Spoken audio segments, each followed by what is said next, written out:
너무 흥분했고. 예. 자, 이탈리아 멜로니 총리가 또 머스크 지지에 발언했습니다.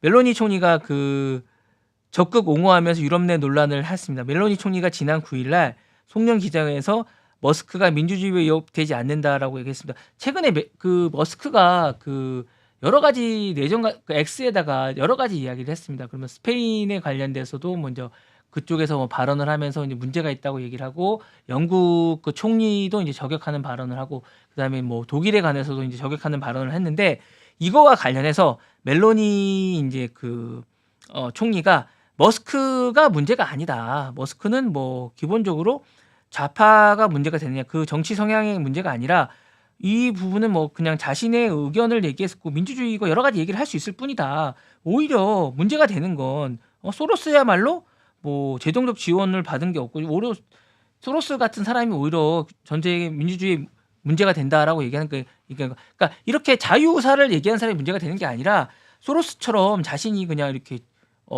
돈으로 막 이렇게 문제가 되는 사람이 문제가 된다고 얘기하는 거죠. 그러니까 의사를 밝히는 사람이 문제가 되는 게 아니다라고 얘기를 하는 겁니다. 그러니까 이 부분에 대해서 오히려 머스크는 이 시대의 중요한 문제다라고 얘기하면서 그러니까 이탈리아 총리가 이제 공식적으로 지지 발언을 한 거죠.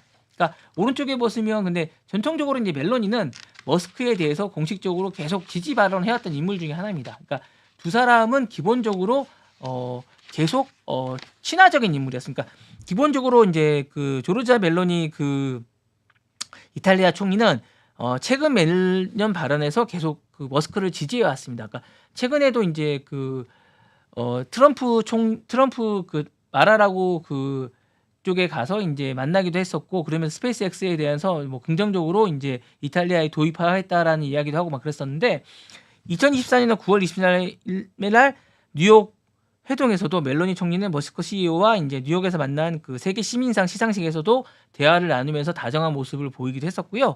2027년 11월 7일날 통화를 통해서 머스크와 X에서 이제 이탈리아 협력에 관해서도 언급을 하기도 했습니다. 그리고 최근에 이제 1월 3일날 이 시대의 중요한 인물이라고 이야기도 하기도 했었고, 그러면서 계속 이제 이렇게 이제 얘기를 하기도 하고 지지 발언을 하기도 했습니다. 그러면서 두 분 사이에 뭔가 뭐 끈끈한 뭔가가 있는 게 아니냐라고 했는데, 이런 거는 사실이 아니다라고 나오기도 했습니다.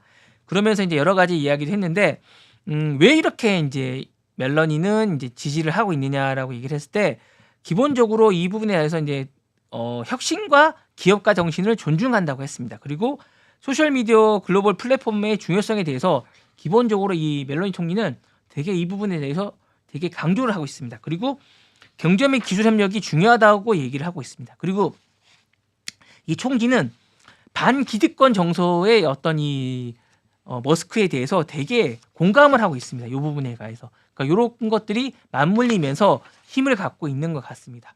그러면서 이제 좀 많이 이 부분에 관해서 서로 맞닿아 있는 게 아닌가라는 생각이 있는 것 같고요.